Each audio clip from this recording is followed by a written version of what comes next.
Hello, and thank you for joining me. I'm Marcus Cage, and this is what I've been thinking with Marcus Cage. This will be my second video for by President's Day, I guess, wrap up. I know it's a little late, but I guess better late than never. In this one, we will be going through, I guess, our second list. On the first list, we went through George Washington up to, where did we leave off? Let's see, up to James Buchanan and the Civil War.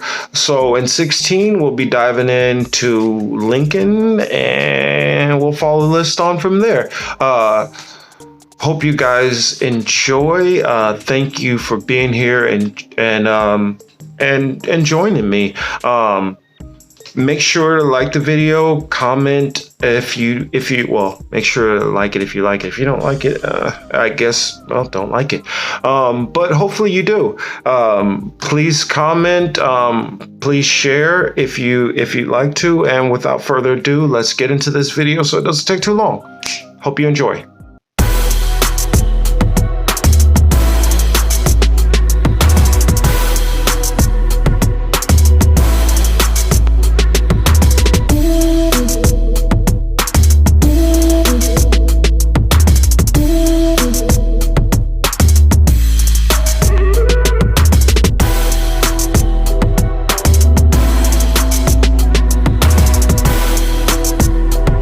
When we left off, we were talking about our the 15th president, James Buchanan, and how he was trying to do whatever he could to prevent the Civil War. So on to our 16th president, Abraham Lincoln, which Abraham Lincoln, as we all know, is known for the Civil War. I honestly do not think he could have accomplished the Emancipation Proclamation without us going to a war. So I don't think there's much he could have done as far as preventing the Civil War and trying to end slavery. So, with that said, I can't fault him for that, and I won't fault him for that at all. A fact which a lot of Republicans definitely should know. Abraham Lincoln was the first Republican. At first, he was part of the Democratic Republican Party or Republican Democrat. I can't remember how it went exactly, but the parties were basically combined in a sense. And then eventually through different policies and different views, especially on issues of slavery or being on the side of abolitionists or dealing with Native American tribes, and it started to cause rifts between the parties. So eventually there would be their divisions. Since we oh yeah, that's right. And of course, the tragic thing about Lincoln. Lincoln was the first president which was assassinated. But, you know, he still lives on to be a lot of our favorite presidents, Democrats, Republicans, independents across the board. So, hat tip to Abraham Lincoln. And I guess we'll go on to our next president, Andrew Johnson. Andrew Johnson was our 17th president, who was actually the vice president. In those time periods, it kind of worked a little bit funky. You would actually take the person who ran against you. So let's take like the last election, for instance. Let's say that Donald Trump and Hillary Clinton election was all over again. Well, in those days, what would have happened is Hillary Clinton would have automatically had to be Donald Trump's vice president. So anything ever happened to Donald Trump in that scenario, Hillary Clinton becomes the president. Can you see the problem with that? Well, that's what they did back then. So that's what happened.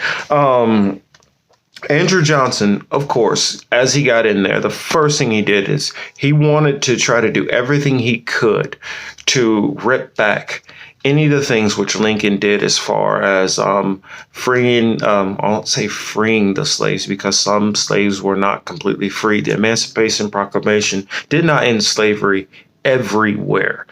It did put in a law for majority of the nation, and it still wasn't necessarily enforced. So even though that's what time it officially ended, slavery did not end at that time. So Johnson, on the other hand, was trying to push and keep the remnants of those places which rebelled and wanted to keep slavery going. And he wanted to push that and get things basically flipped back over. And, he wanted to overturn everything that that Lincoln did. He was actually the first president to be impeached. Andrew Johnson was narrowly won his impeachment fight, and won by, I believe it was one vote exactly. Excuse me. On to our 18th president, Ulysses S. Grant, was a Union war hero. And so his war hero presence is what a lot of people liked about him and were very excited for his presidency and expected a lot of things.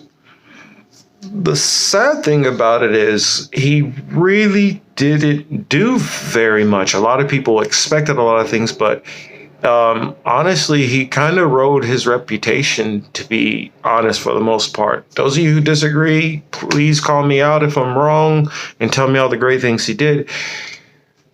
If I miss that, I'll definitely acknowledge what you're saying and apologize for, I guess, not being fair to one of our former presidents. But mostly his war hero record is what he was mainly known for, and that was he was known to be an amazing general. On to our next president, our 19th president, Rutherford B. Hayes. He was a staunch abolitionist. He varied different ways on a lot of the different policy positions, but a lot of it gets, into the weeds in a way where it would be spinning forever to get to the point of what the points of the policy. So it's not even a point of going through a lot of his specific policy points. But his biggest thing was that he was a staunch abolitionist, and he pushed to try to eradicate any of the inequalities that he saw that were going on. See, on to our next president, James A. Garfield. He was the 20th president. One thing that was interesting about him was he was the only president. The only president who was elected from Congress. So he was the only congressman, still to this day, that has ever become a president. Sadly, he was assassinated 6 months into his term.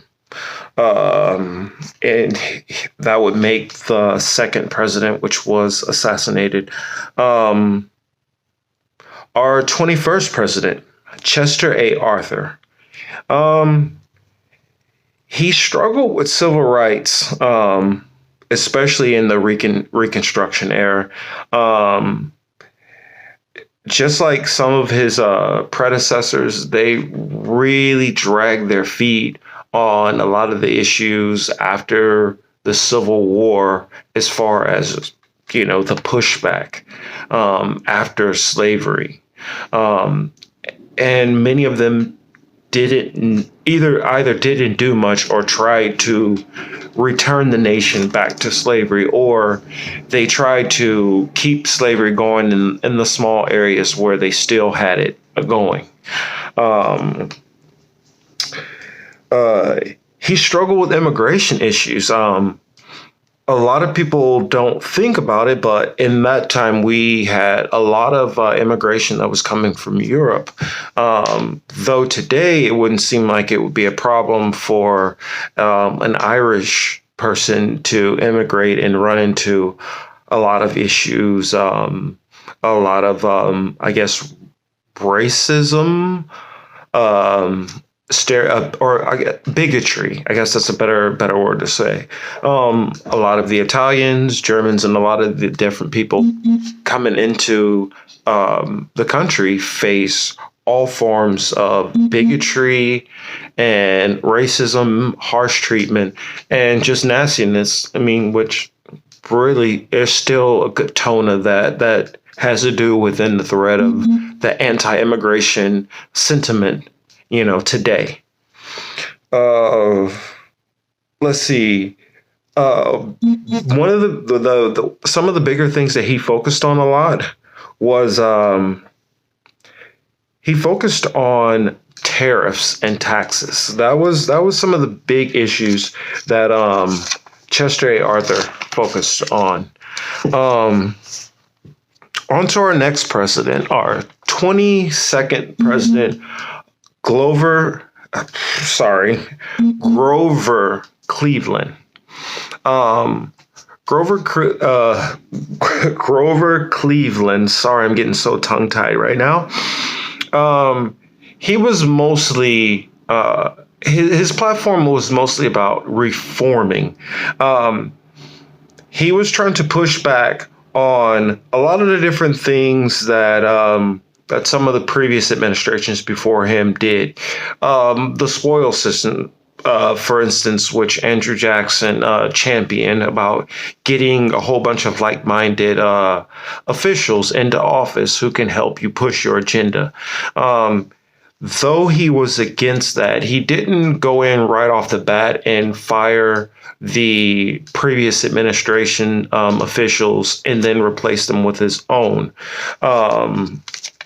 So he was against the system, and he did work to not implement it himself, but he didn't go in and just toss all the old guard out.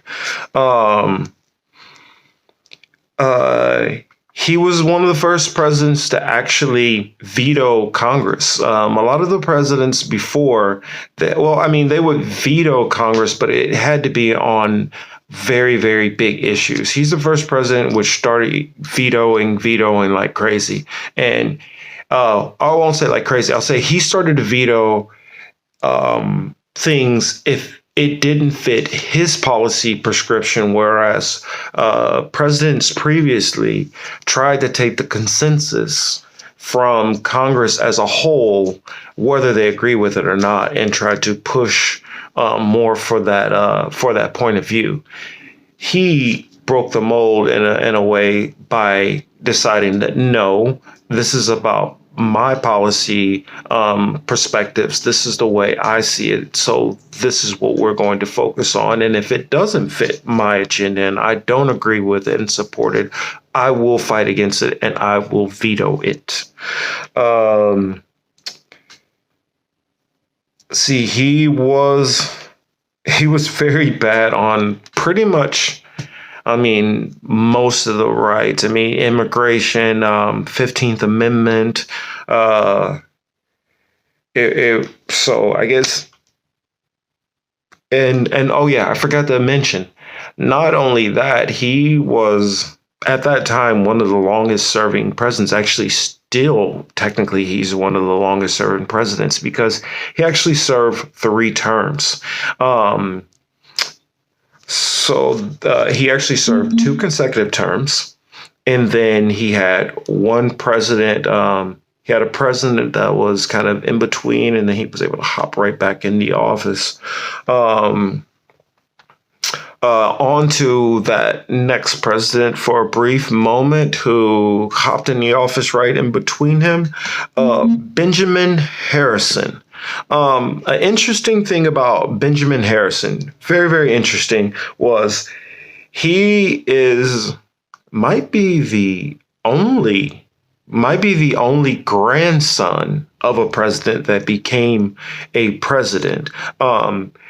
He is actually the grandson of our ninth president, William Henry Harrison.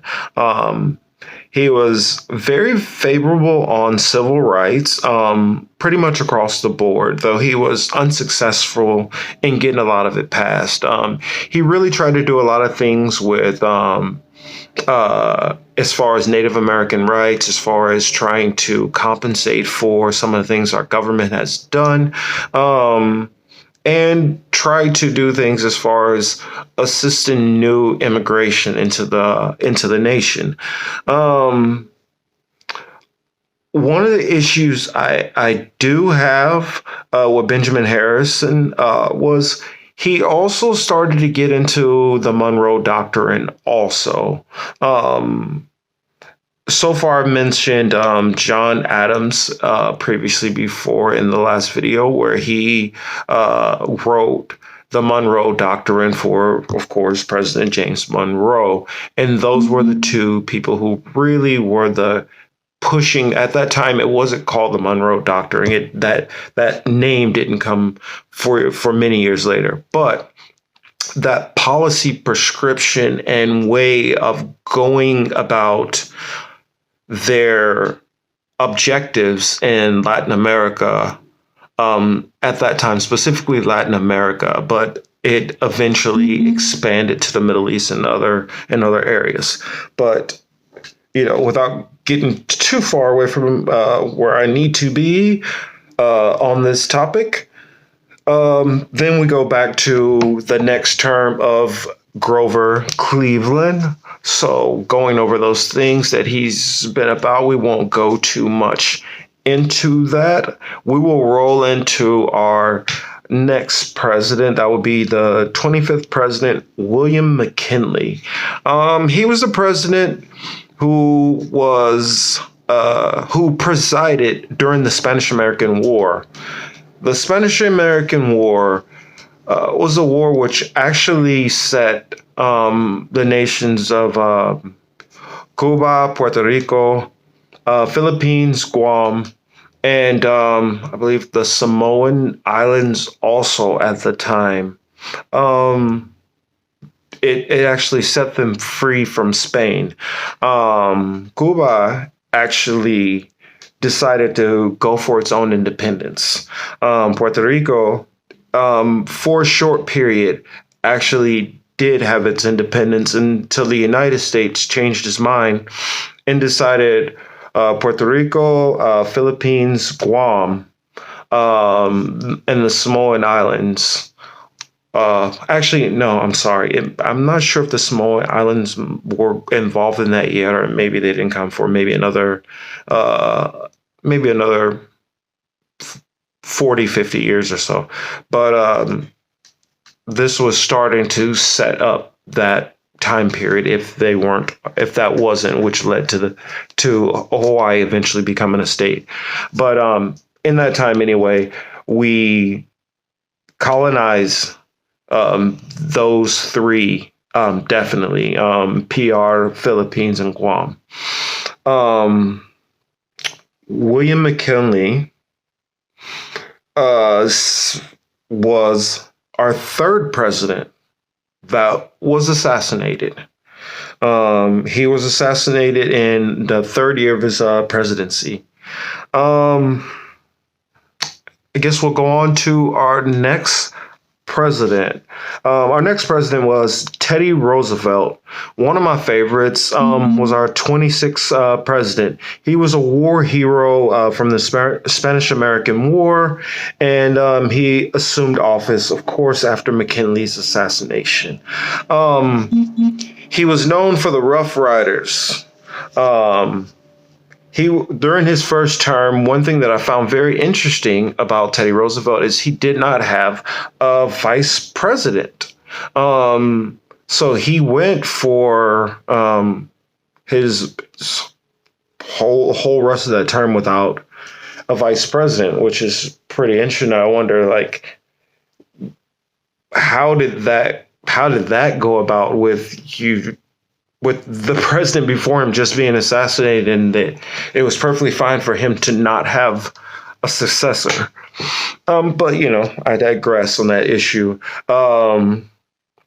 He was a conservationist. He was big on the environment. One of my favorite things about Teddy Roosevelt is he was a trust buster. He was big about trying to break up these big giant corporations and banks and some of the different ways that they were using these financial instruments in the early days to start manipulating the markets to benefit things into their favor, which they continue to do to this very day. He was a regulator. He wanted to regulate and kind of slow these businesses down so he can have an even playing field for the lower income. On to our next president, William Hartley Taft. He was our 27th president, and just like Teddy Roosevelt, he doesn't get as much attention for it, but he was also a vigorous trust buster and regulator also. He followed in the same mold of Teddy Roosevelt, as in being a conservationist. I forgot to mention that Teddy Roosevelt was actually pretty decent on I guess we'd say civil rights at the time.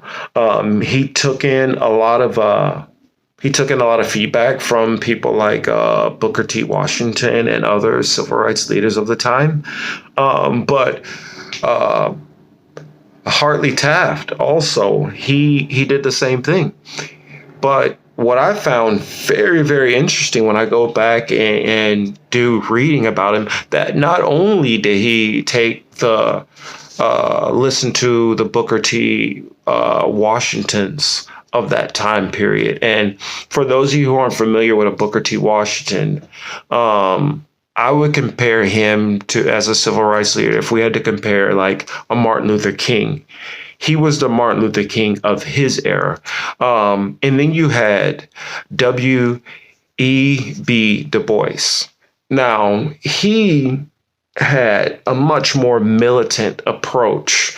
And I would say if you had to liken him to somebody, that would have been your Malcolm X of the day. So you had a white president in the days, not very long after slavery, who was listening to former freed slaves, was listening to civil rights leaders and activists and abolitionists.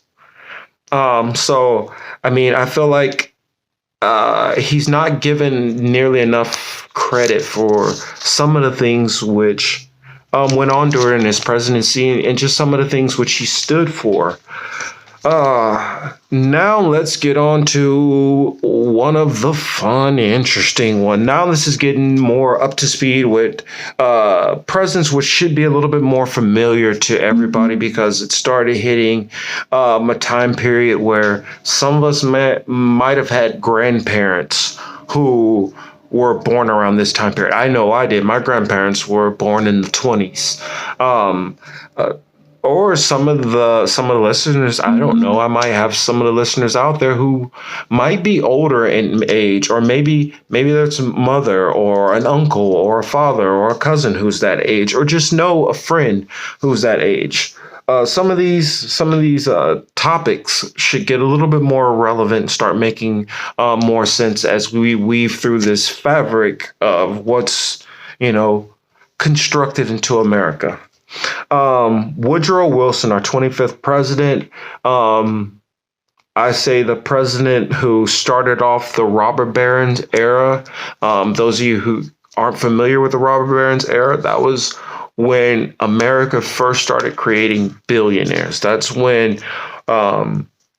inequality started going through the roof, one of the first times in America you know, before we had, our major economic recorrections, as we'll call them.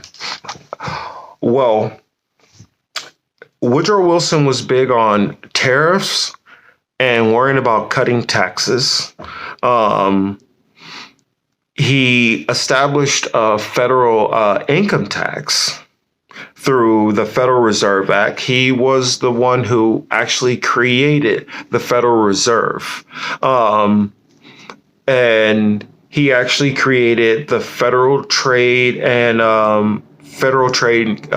Commission Act, and he a lot of the things which led to like the FEC and a lot of the regulatory, I guess, agencies, which still today kind of monitor the stock market and things like that.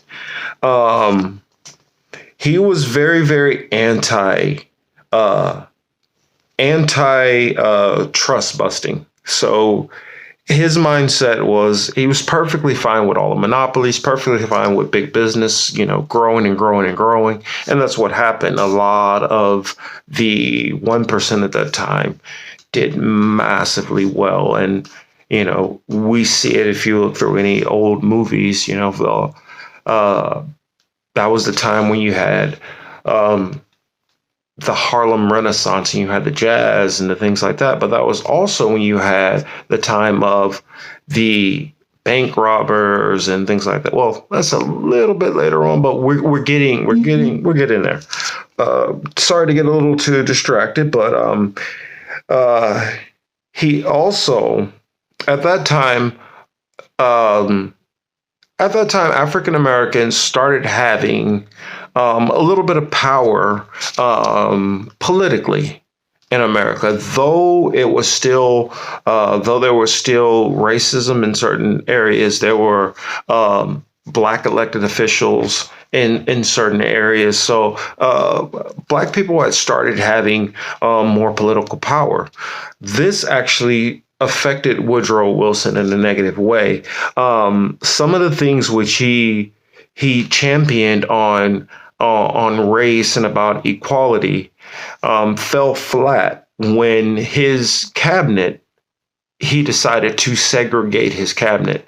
That lost him a ton of support, and I'm not trying to remember. Sorry, I got a little distracted there. I want to say, I might be wrong, but I think it was the NAACP. No, it might not have been, or maybe that's another president later on. But he did get a lot of pushback, basically, from his Black voters and Black support, and that eventually came back to haunt him later on. Also under his watch, he declared war on Germany in 1916, which that was 2 years after the start of World War I. He shortly after that, 3 years after he declared war on Germany, he actually had a stroke. After he had a stroke, 2 years later, he decided to retire, and then shortly after, he passed away after his retirement. On to our 29th president, Warren G. Harding. Warren G. Harding was a very, very, very popular president until he died. Warren G. Harding was only in office for 2 years. He was in office. Let's see. I guess I was a little bit off when I was talking about Woodrow Wilson earlier, being the 20s, but close enough. We're getting close to that time period. Warren G. Harding was actually president from 1921 to 1923. The reason why he lost his popularity, especially as historians look back on him, is because after that 2 years of his administration, when everybody looked back, the amount of scandals and corruption that was actually afoot under Harding was just mind-boggling, including the famous Teapot Dome scandal, amongst a ton of other scandals. That Teapot Dome scandal and some of the other scandals actually exposed that he had been having an affair on his wife with a woman named Nan Britton. It was tons of things about him that once the public learned the gravity of the corruption, it really tainted the public's trust of elected officials. And I feel that's one of the first times where you really had the public as a whole really draw back from politicians. On to our next, and I guess our last president on this list, Calvin Coolidge. Calvin Coolidge was kind of known to be kind of a boring kind of president from a lot of historians. He doesn't have a lot of flashy things, good or bad. Flashy as in nothing that really pops off the page when you compare him to a lot of other presidents. But that was a benefit for him, because after going out after Harding and all the scandals and the cronyism and the nepotism, he was nothing but a swamp presidency. Calvin Coolidge actually went in and he steadied the ship as far as the nation. He didn't do anything that was life changing, but he also gave the people back the trust that their government was not completely corrupt and trying to go after them and take. The only issue is his economics were a little bit off, and I just feel people in the time period didn't understand the mechanics to what he was doing as far as governmentally. So I don't think that they grasped how bad the economics of what he was doing was. He was a small government type conservative that was big on the laissez-faire approach. Let the markets do whatever they want. No accountability to most major corporations. But he was known to be an avid fighter for equality and race issues. I guess with that said, that's all I have on Calvin Coolidge, and I hope you guys enjoyed this little bit of info and videos or whatever. I will leave it here. Remember, again, please like, share, comment.